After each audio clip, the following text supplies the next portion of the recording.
오늘 예수님은 누구신가에 대한 16번째 말씀을 증거하려고 합니다. 예수님은 누구일까에 대한 궁금함, 늘 그래서 우리는 예수님이 누구신가에 대한 말씀을 늘 사모하는 마음으로 오늘도 공부를 합니다. 예수님은 정죄하시는 분이 아니라 용서하시는 분이다.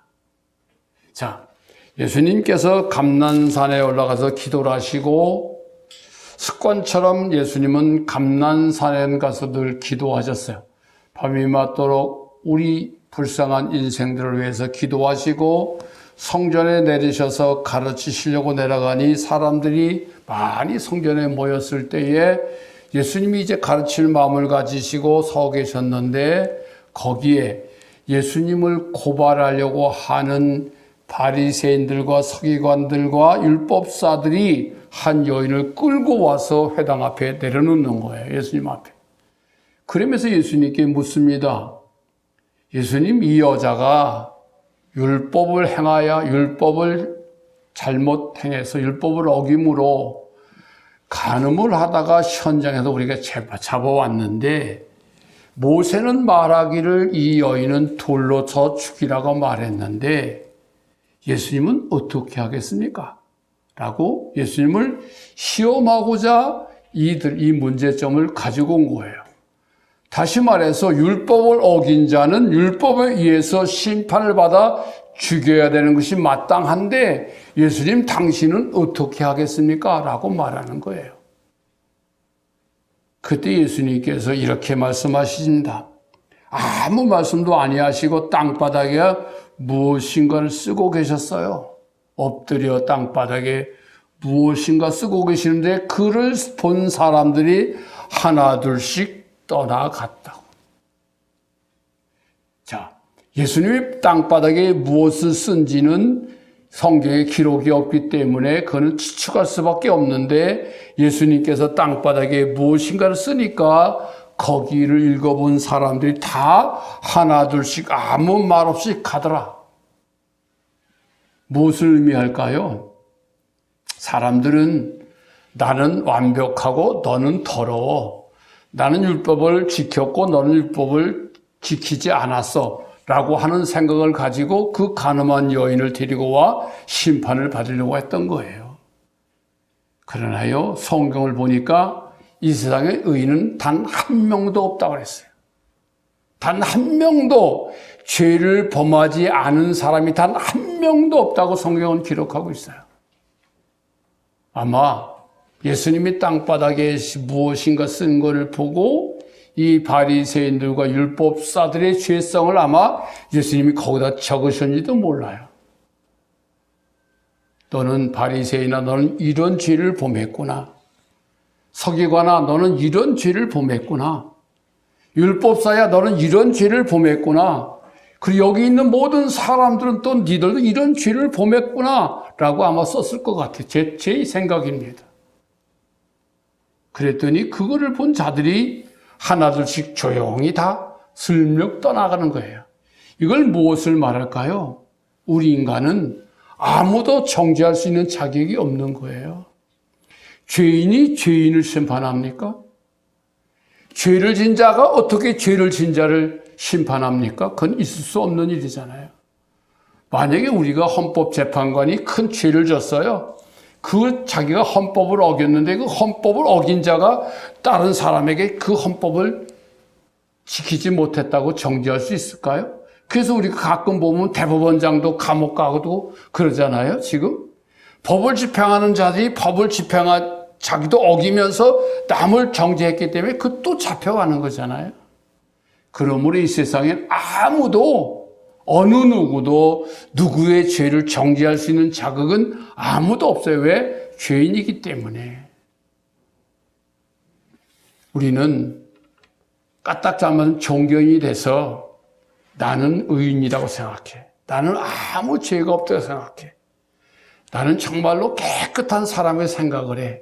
그래서 남이 죄를 지적해가지고 남에게 정죄하고 저 사람은 어떤 사람이야, 저 사람은 어떤 사람이야, 저 사람은 어떤 사람이야 정죄하고 심판하는 사람들이 많아요, 우리 주변에.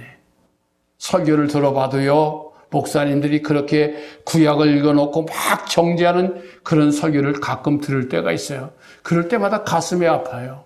우리 인간은 어느 누구도 율법을 통하여 남을 정죄할 수는 없어요.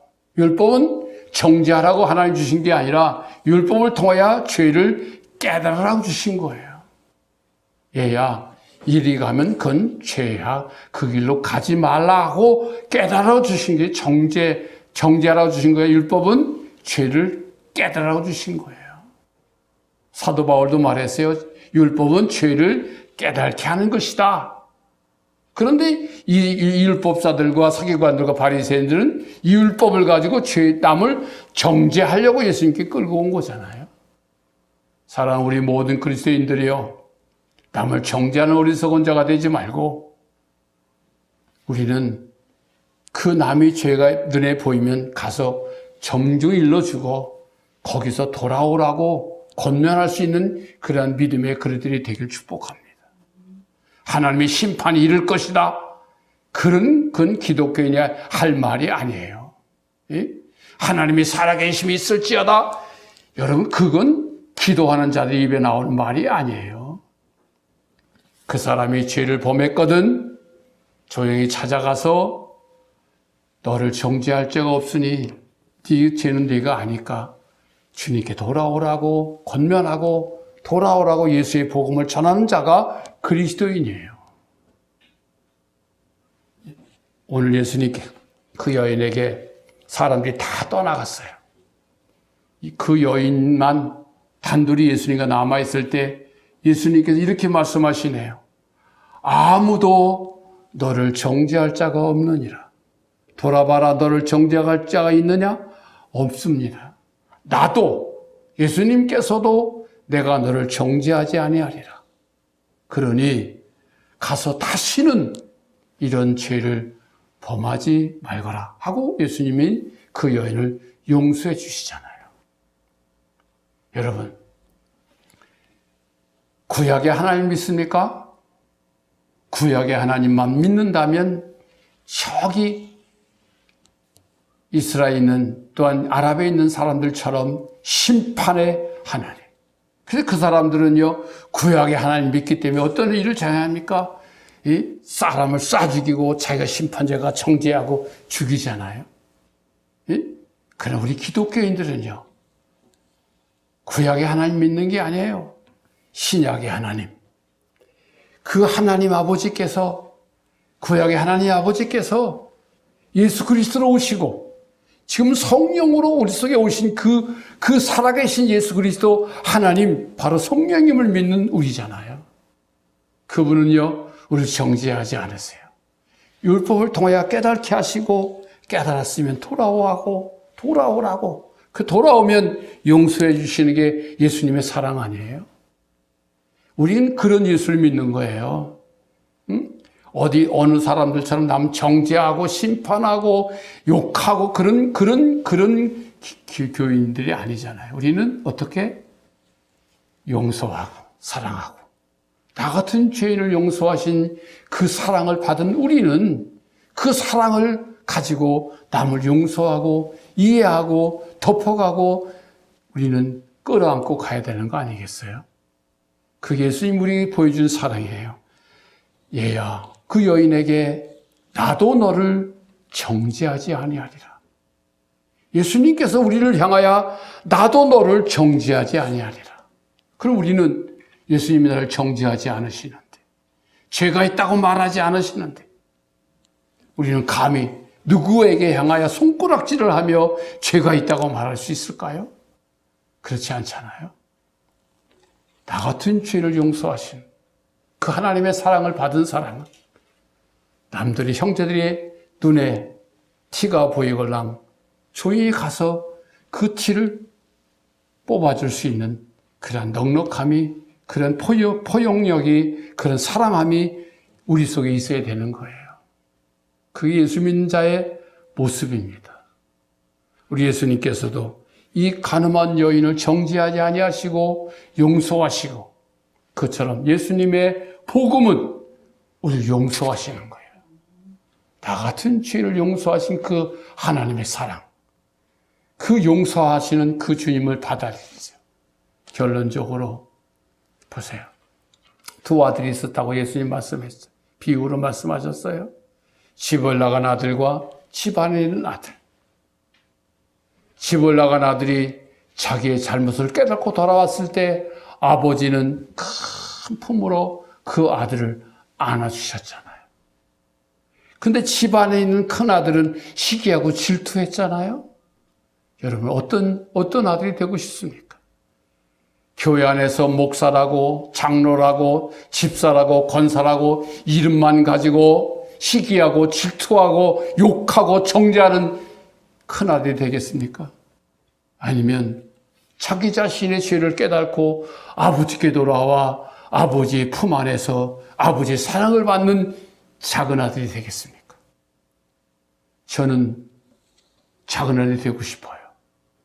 그래서 내 잘못을 깨닫고 아버지 이제는 아들의 신분이 아니라 종의 신분으로 두고 내가 아버지를 섬기며 살겠다는 그런 간절함으로 아버지께 충성을 다하는 그러한 작은 아들이 되고 싶어요.